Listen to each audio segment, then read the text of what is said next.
The golden lights of the Grand Ole Opry have witnessed countless legendary voices, but there was one man who never had to shout, who never needed flashy moves.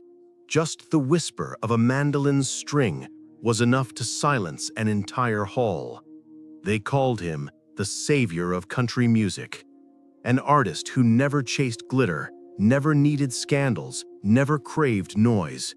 And yet it was that simplicity that made him a legend. In the 1980s, Ricky Skaggs lit up Nashville with a string of #1 hits, carrying bluegrass from the hills of Appalachia back into the very heart of America. Chet Atkins once said he saved country music, but that light did not last. Only a few years later, Nashville itself turned its back, abandoning him in the storm of pop country's rise. A star who once stood on the mountaintop suddenly vanished into silence. And yet Ricky Skaggs refused to fall. He chose to return to his roots, to the melodies the world had already dismissed as outdated. It was a risky move, almost reckless. But from that darkness, he rebuilt an entire genre. Bluegrass, once forgotten, rose again, stronger, louder, eternal. In a world where legends are too often built on scandal, Ricky Skaggs proved something different. With honesty, with faith, with nothing but a single true note, you can live forever. Tonight, we travel back in time to uncover the turbulent journey of Ricky Skaggs. From a poor boy in Kentucky to the brightest star in Nashville, the man abandoned by fame and finally an immortal symbol. The keeper of the everlasting flame of bluegrass. Early life. Summer 1954. In a remote little village called Cordell, Kentucky, a baby boy was born inside a modest wooden house. His name was Ricky Lee Skaggs. The Appalachian hills at that time were steeped in poverty. Work was scarce. Life for families like the Skaggs revolved only around the fields, the church, and the faint crackle of a radio reaching from faraway Nashville. In that world, music was not a luxury. It was the only way to keep the human spirit from feeling lost in the harshness of life. When Ricky was just 5 years old, his parents gave him a tiny mandolin. It wasn't expensive. It was the most precious thing the family could afford, bought with sweat and coins, saved over many long seasons. That first night, Ricky sat on the porch, his little fingers struggling to press the strings, burning with pain, but his eyes shining with fire. Music touched the boy like a miracle.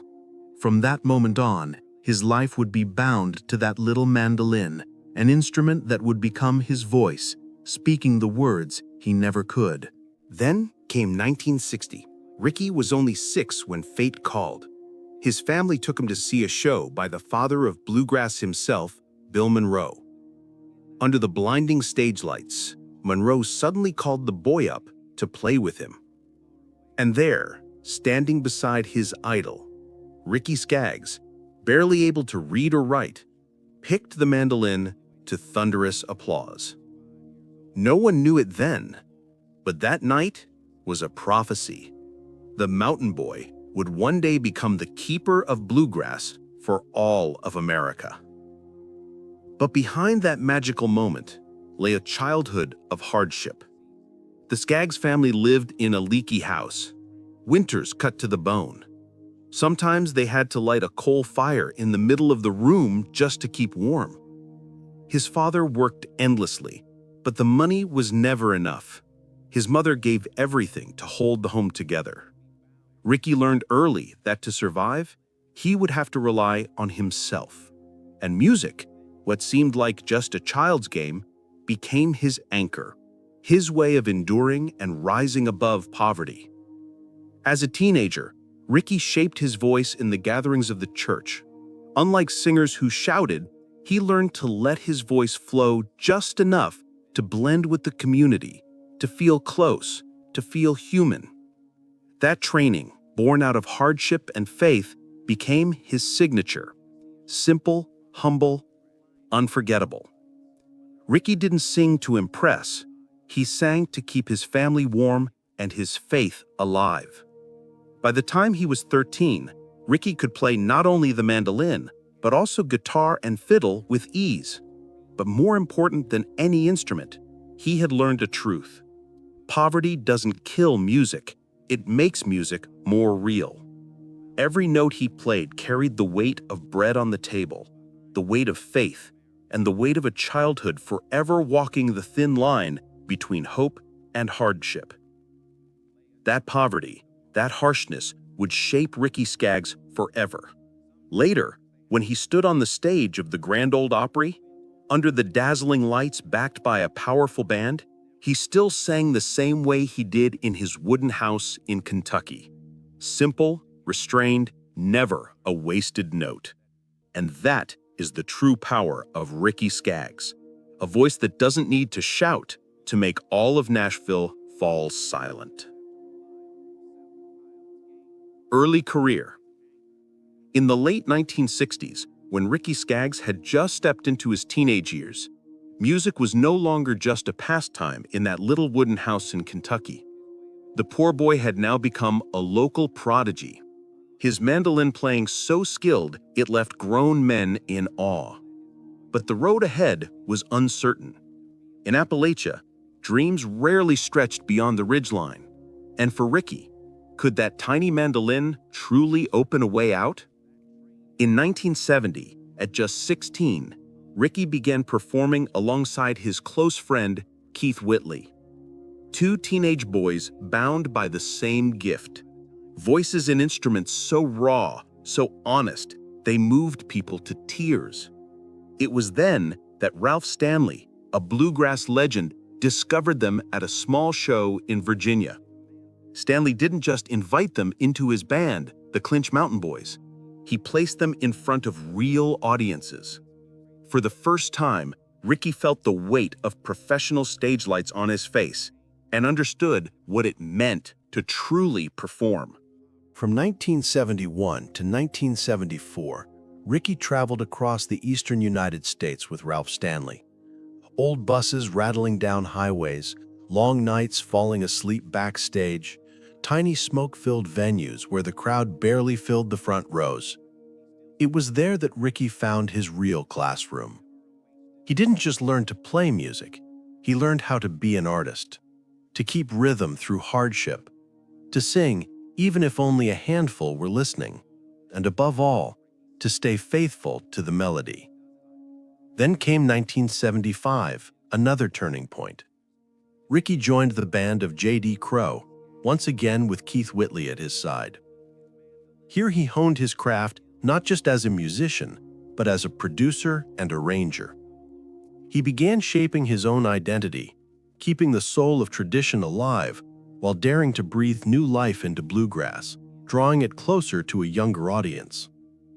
By the late 1970s, Ricky stepped onto an even bigger stage, performing with Emmylou Harris and her legendary Hot Band. These years changed everything. From a mountain boy who once played only on small-town stages, Ricky now stood before thousands in grand halls, carrying his mandolin like a living spirit. Blending the raw purity of bluegrass with the wider breadth of modern country, he began catching the attention of Nashville, a city that, in just a few years, would see him rise as one of its brightest stars. But the early years were not only opportunity, they were a trial by fire. More than once, Ricky thought about walking away.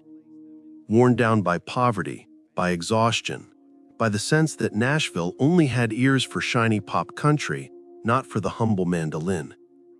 Yet in those weary nights, Ricky remembered. He remembered the mandolin his parents had sacrificed to buy. He remembered that evening in 1960 when Bill Monroe had pulled him on stage. Those memories became his tether, reminding him that music was never meant to buy comfort. It was meant to keep the soul intact. And so, as the 1980s dawned, Ricky Skaggs signed with Epic Records. A new chapter opened. From a poor mountain boy to a steadfast bluegrass artist, He was now ready to write the brightest pages of his career, to bring traditional music back to the very top of America. Career success. In 1981, Ricky Skaggs signed his name on a contract with Epic Records. At that time, Nashville was drowning in glossy pop country, shiny, commercial, easy to sell. Skeptics whispered, "A mandolin player still clinging to bluegrass? How could he ever compete here?" But only months later, their voices fell silent. The album Waiting for the Sun to Shine was released. 2 number-1 singles and 4 more in the top 20. For the first time in years, a traditionalist had shaken the charts to their core. Nashville was stunned. A new era had begun, and its name was Ricky Skaggs. Through the 1980s, Ricky was like a wind blowing against the current. While the industry chased bright lights and pop country glamour, he led audiences back to the raw sound of Appalachia, the fiddle, the banjo, and the sharp cry of the mandolin. Hit after hit followed. Crying My Heart Out Over You, 1982. I Don't Care, 1982. Highway 40 Blues, 1983. Don't Cheat in Our Hometown, 1983. Uncle Pen, 1984. One after another, they climbed to number 1. In just a few short years, Ricky Skaggs had 12 chart-topping songs and a shelf heavy with awards from the CMA to the Grammys. By 1985, he reached the summit, crowned Entertainer of the Year by the Country Music Association. To the public, he was more than a star. He was the man who saved country music from being swallowed by commercialism. Even the great Chet Atkins admitted, Ricky Skaggs saved country music. But glory never comes without shadows. By the late 1980s, Nashville had turned again. Pop country surged back with new giants. Gar Brooks, Clint Black, Alan Jackson. Bluegrass, the music Ricky had sworn loyalty to, was pushed once more to the margins. His albums no longer held the top spots. The press began to speak of a decline. And standing on the highest peak, Ricky suddenly found himself staring into the abyss.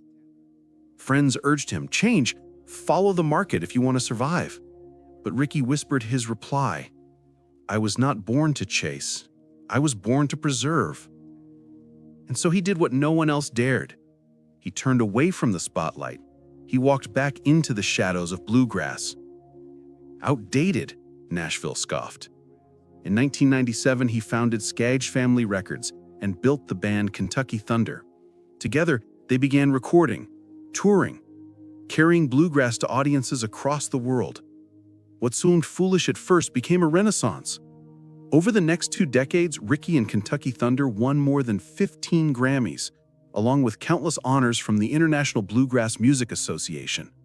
The music once forgotten lived again, stronger, louder, eternal, thanks to the resolve of one man. And Ricky didn't stop at awards.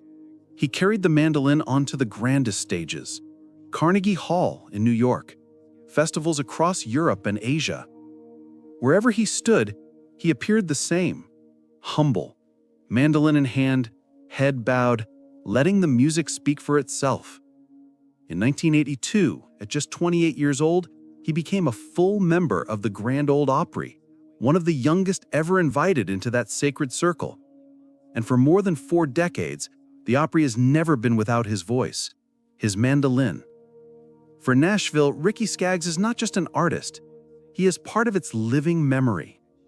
In October 2018, his name was etched into not 1, but 2 sacred halls, the Country Music Hall of Fame and the Bluegrass Hall of Fame. Proof that Ricky Skaggs was not a star of the moment, he was and remains eternal. And even today, past 70, Ricky still walks onto the stage, the voice steady, the mandolin sharp as ever. He no longer chases charts. He no longer needs million-dollar contracts. What he brings is something rarer: authenticity, endurance, and the unshakable faith that bluegrass will never die. Every time Ricky Skaggs strikes the strings, the audience knows they are not just hearing music. They are witnessing history alive again. Controversy and tragedy. By the late 1980s, as Nashville surrendered itself to the wave of pop country, Ricky Skaggs suddenly found himself pushed aside. The man once hailed as the savior of country music was now branded too traditional, out of touch. The press wrote that his voice was too gentle, his style too old-fashioned, that the mandolin no longer belonged in a world lit by electric guitars and dazzling stages. From a radiant star, Ricky now felt abandoned in the dark. Those nights singing to half-empty halls cut like a blade. The man who had once silenced all of Nashville now played to rows of empty seats. Friends and colleagues urged him, change, add population, drop the bluegrass if you want to survive. But Ricky could not. He knew if he bowed to the market, he would lose his very soul. So he chose the riskier path, walking away from mainstream Nashville back to the roots of bluegrass, a genre everyone had already declared dead. That was his professional tragedy, but the collapse of music was not the only storm he endured. In his personal life, Ricky carried scars that never fully healed. Before his enduring marriage to Sharon White, he had suffered through a bitter divorce. His first wife, Sharon Hannah, and Ricky parted ways in sorrow. Years of relentless touring, endless nights away from home, the gulf between a man always on the road and a fragile home life became too wide to cross. Ricky later admitted, "Music was the greatest love of my life, but it also took away things I could never win back." Though he eventually found love again with Sharon White of the Whites, the pain of that first broken marriage always lingered like a shadow in his memory. And tragedy did not stop there. As the years wore on, Ricky faced battles with his health. He was hospitalized more than once. Then in 2020 came the most terrifying moment of all, a life-saving heart surgery to open a blocked artery. Doctors told him had he waited any longer, he might not have lived. Afterward, Ricky confessed, "I saw death standing right outside my door, and I knew I had been given a second chance to live and to keep singing." It wasn't just a physical blow, it was a strike at the core of his spirit. The man who had spent thousands of nights on stage now found himself sitting still, forced to confront his own fragility. And all the while he watched friends and mentors slip away. Keith Whitley, the brother of his youth; Ralph Stanley, the teacher who had lifted him from small-town stages into greatness. Each loss shattered another piece of memory, reminding Ricky that youth never returns and that even music cannot stop the cruelty of time. All of it, the industry's betrayal, a marriage lost, the decline of health, the grief of losing friends, it all converged into one of the darkest chapters of Ricky Skaggs' life. And yet, he did not fall. Instead, Ricky turned pain into drive. He transformed failure into strength. In those nights of illness, in those seasons of loss, he found a deeper truth. Music was never just a way to make a living, it was the way to keep faith alive. When Ricky Skaggs returned to the stage after heart surgery, he did so with a gentle smile, silver hair, and a mandolin that still ran with fire. And the audience knew, standing before them was not only an artist, but a man who had walked through the valley of shadows and survived to tell the story. Personal life. Behind the stage lights, Ricky Skaggs was never the kind of star who lived on constant applause. He was a simple man, always searching for balance between family, faith, and music. His first marriage ended in heartbreak, leaving wounds that took years to heal. The endless tours, the grinding pace of Nashville, the weight of fame, all of it slowly stripped away, a home that once felt unshakable. Ricky would later admit, "Music was the greatest love of my life, but it also took away things I could never win back. It was a painful lesson, a reminder of the price that fame demands." But destiny opened another door. In the late 1980s, Ricky found love again with Sharon White, singer of the family group The Whites. Sharon became more than a wife. She was his partner in song, his confidant on stage. Together, they sang duets. They stood side by side under the lights of the Grand Ole Opry. And more than anything, Sharon became the anchor that restored peace to Ricky's life. Their marriage has endured for more than 4 decades, a living proof that even after loss, true love can bloom and it can redeem the soul. For Ricky, family was never just a refuge. It was a classroom of its own. He raised 4 children and never once forced them to follow his footsteps into music. To him, music was not an inheritance to be demanded, but a gift to be embraced only by those who truly longed for it. In interviews, Ricky often spoke of his children with a soft smile. The most important thing isn't whether they stand on stage, it's whether they know how to love and how to live kindly. Beyond family, Ricky held another treasure: friendship. From his youth on the road with Keith Whitley, to the years learning under Ralph Stanley, to later collaborations with Emmylou Harris, Vince Gill, Alison Krauss, Ricky was always known as the humble, approachable friend who lifted others up. To the younger artists just finding their way, he was a gentle elder, ready to teach. Every note, every way to hold a stage, and most importantly, how to keep the heart soft, uncorrupted by fame. All of this flowed from an unshakable source, his Christian faith. Ricky Skaggs was a devout believer. He often said that without God, he could never have endured the losses of marriage, the collapse of career, or even the life-saving heart surgery of 2020. For him, music was never just entertainment. It was prayer set to melody. That's why throughout his career, Ricky wove gospel into the strings of his mandolin, turning every song into both a confession and a hymn. His philosophy of life was simple yet profound, summed up in 3 words he repeated often: grateful, thankful, blessed. Those words carried him through broken marriages, through the grief of losing friends, through the loneliness that creeps in when the stage lights finally fade. They kept him from bitterness, from resentment, and instead made him softer, more compassionate than ever before. Today, when Ricky Skaggs steps on stage, the audience sees more than a music legend. They see a husband, a father, a friend, a humble believer, a man who has lived enough triumphs and tragedies to understand one truth: fame will fade, but love and faith remain. Legacy and influence. In the history of American music, some names flare like fireworks, brilliant but fleeting. And then there are those who burn quietly, patiently, like a steady blue flame. Ricky Skaggs is one of those. For more than 4 decades, Ricky has been more than a successful singer. He rooted bluegrass deep into the heart of Nashville.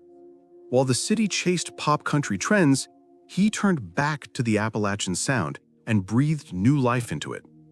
Because of that faithfulness, audiences around the world still know the mandolin, the fiddle, and the high lonesome sound as eternal symbols of America.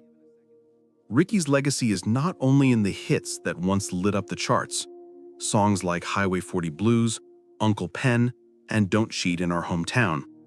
It lives in works that have outlasted their time. From the stage of the Grand Ole Opry, where he has been a member since 1982, over 40 years of devotion, to the albums of Kentucky Thunder, the band he built to carry bluegrass back to the summit. Through them, bluegrass did more than survive. It roared back to life with a power not seen in generations. In 2018, when Ricky Skaggs was inducted into both the Country Music Hall of Fame and the Bluegrass Hall of Fame, people called it a full circle moment. The boy from Appalachia, who once trembled beside his idol Bill Monroe, had become a legend, standing shoulder to shoulder with the very masters who had inspired him. Ricky's legacy stretched far beyond his own career. Alison Krauss, Chris Thiel, Vince Gill, Marty Stewart, all of them have spoken of him as a mentor, a model of honesty in music. Even stars of pop country admitted, without Ricky Skaggs, Nashville would have long ago lost its traditional soul. But perhaps his greatest legacy is not measured in Grammys nor in the walls of fame. It lives in the hearts of his listeners. When Ricky sings, people hear the simplicity of everyday life. They hear the poor man's supper, the fields of Appalachia, the whisper of faith and love. Ricky Skaggs proved a timeless truth. Music does not need spectacle to be immortal. It only needs to be true. And today, in his 70s, when Ricky walks onto the stage, silver-haired, mandolin in hand, the crowd still rises to its feet. Not just to applaud an artist, but to honor a man who dared to go against the tide, who endured, and who in the end became the symbol of a generation. The guardian who keeps bluegrass alive forever in the heart of America. Present life. In his 70s, Ricky Skaggs steps onto the stage of the Grand Ole Opry with a steady, deliberate gait. His silver hair glows beneath the golden lights, and in his hands rests the same mandolin that has carried him through a lifetime. He has nothing left to prove because his very presence is proof enough. Each time Ricky enters that sacred wooden circle, the audience doesn't just hear music, they touch living history. His life today is quieter, but never apart from music. In the mornings, in a small room where sunlight spills through the window, he sits at a desk with a blank sheet of paper and a well-worn number, 2, pencil. He still writes the old-fashioned way, slowly, humbly. Yet every note he sketches carries the weight of a lifetime's experience. He still performs with Kentucky Thunder, still appears at the Opry, and still inspires the young artists who come seeking his wisdom. The health scares, like the 2020 heart surgery that nearly ended his life, did not stop him. They only made him treasure each day more. Ricky often says, "Every morning I wake up, I feel blessed to still be singing, and that's all I need." Beyond the music, Ricky Skaggs cherishes a warm, quiet family life with his wife, Sharon White, his partner, his friend, his soulmate in art. No longer chasing fame, they are content with quiet afternoons together. Sometimes they share the stage at the Opry. Other times, they share silence, hand in hand in their little Tennessee home. He also spends more time with friends, with community, and with the church.